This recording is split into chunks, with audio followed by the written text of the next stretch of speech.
so amazing. It's like he's doing some serious jumps and notes, and I think at certain points he's doing even a little bit of like a yodel type sound. I mean, this is very common in Eastern music. Run, run, lost boy, they say to me.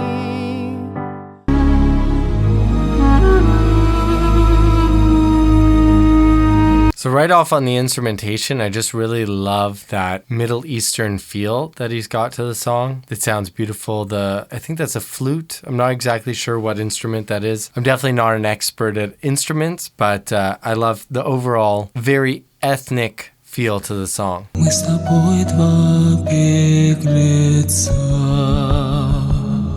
And also a big kudos to whoever does his shows as far as the sound. Whoever's mixing it does an amazing job of knowing DIMASH and the way that he approaches songs, and makes sure to compress it enough where his really, really quiet stuff pops up right above the mix, and then his loud stuff doesn't, clip. So whoever's doing the sound for him is extremely talented in knowing exactly how to balance that. And it never feels like he's sitting too high on top of the instruments or being too buried within the instrument. So it's very well balanced. If you want to see an uncut version of this video, check out the link in the description.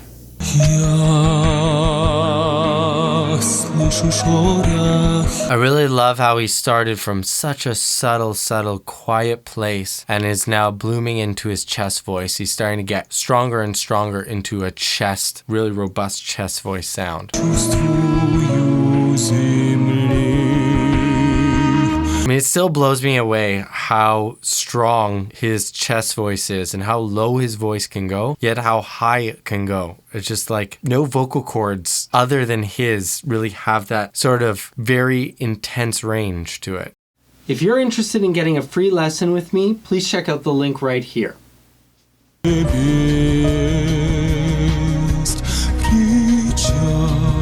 I mean, other people do have that range. I don't want to say that like nobody has range, but he feels it feels like he's at home in both spots. Have a place where he prefers to be. Somebody like Adam Lambert may be able to go as high as DIMASH can go, but you can tell he sits right at home in those super high notes. Definitely can't go as low as DIMASH can. And so too with other singers, like, Elvis can go quite low, but definitely did not have the range that DIMASH has. So he seems at home and very much like this is where he belongs in both ranges, which is very rare. And so if you notice when he's singing here, he's in a slightly lowered to neutral larynx. So, he's got that type of position. He's not going, which is more his position of his larynx, where he'll be on the high notes.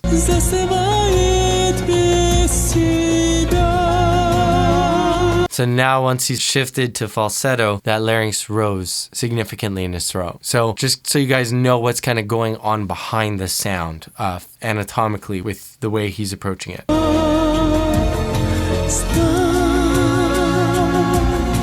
So you're gonna that's from a higher larynx. If it was lower larynx, and he has done that before, which is more of like the operatic soprano type of sound.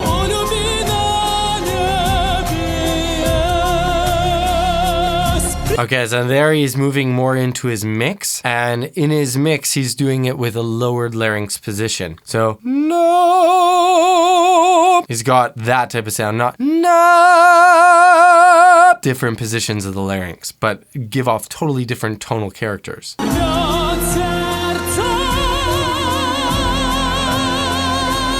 Okay, so now as he's hitting that note, I'll play it again so you guys don't scream at me in the comments. Why did you stop in the middle of the note? Because I'm hearing something, so I want to engage with what I'm hearing. So he's starting off the note in a lowered larynx position, but he's slowly shifting towards that higher larynx position within the single note, which is not easy to do as seamlessly as he's doing. So he's going from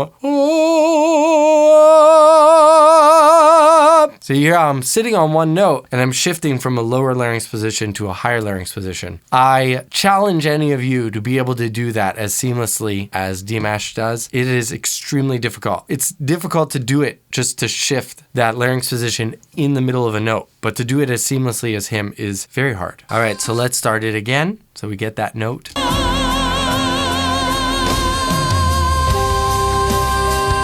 Do you hear how in the middle of that note, he started to emphasize different harmonic within his voice? It no longer emphasized that lower harmonic, more of the upper harmonic started to come out.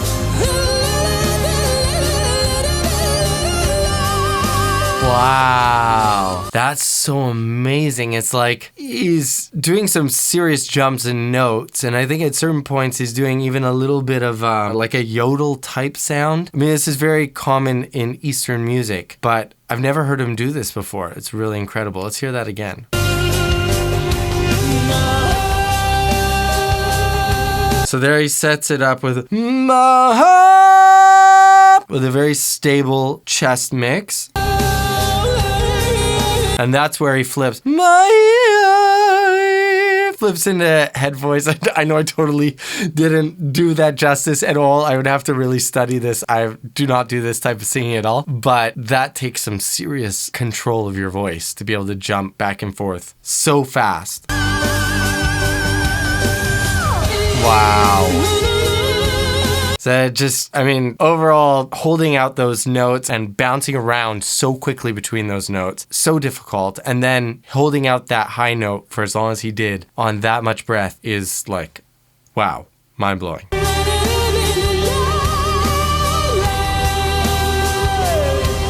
Like here he's really using his voice like an instrument. It's almost like a solo over, like this is something a guitar player would kind of solo over that music. Not many vocalists do this with their voices. I mean, today, you know, people don't generally scat or solo over a piece of music.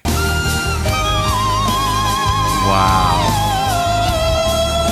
It must be so amazing to be able to improvise when you know like any note at all on the piano you can hit. It's just like, all right, let's do an improvisation where I go up to like the E6 and then I'll do a little bit extra to like the A6 and then I'll come back down. And I'll go like super low and then we'll come back up and then we'll do a little bit of yodeling. And like, I mean, this is all kind of happening like right away in his mind, but it's nice to be able to have that just like unlimited range where you could just kind of be like, I could figure out exactly what I want to do on the go.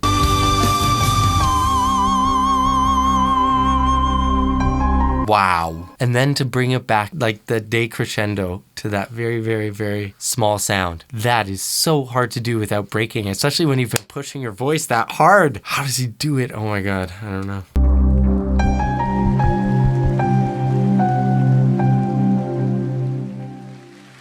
I thought he was shushing them for something, like something was going to happen, like he was going to hit some super crazy high note right at that moment or something like that. So he was like shushing the crowd like, you want to hear this? But nothing happened. Разрешите мне, пожалуйста. Why is it a special day?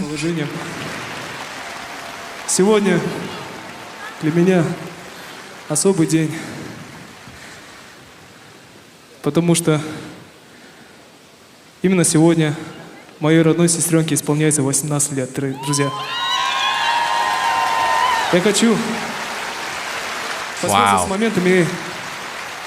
That's pretty amazing for him to, you know, the special moment is that it's his sister's birthday. That's really nice that he's taking the time on stage to move the spotlight off him and shine it on his sister. Поздравить ее с днем рождения, пожелать ей всего самого наилучшего и сказать, что я ее очень сильно люблю. Спасибо, друзья!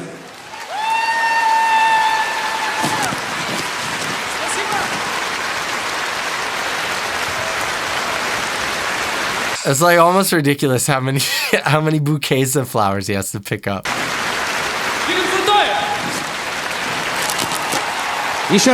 Like how is he supposed to carry all those? И Димаш. This is comical. Oh my God. Стательный союз.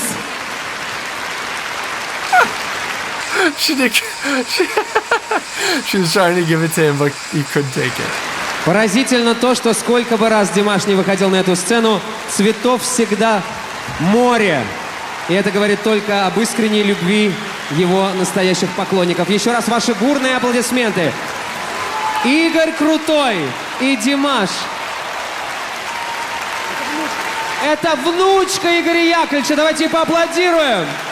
Потрясающая внучка, которая только что поздравила своего невероятно талантливого дедушку. Спасибо огромное. Yeah, I mean, nobody really speaks about his piano playing, but it's pretty gorgeous piano playing. So I hope you guys like that. If you did, please hit the like button down below. And if you want to see more videos like this, please check out this one. You're going to like that. Check it out.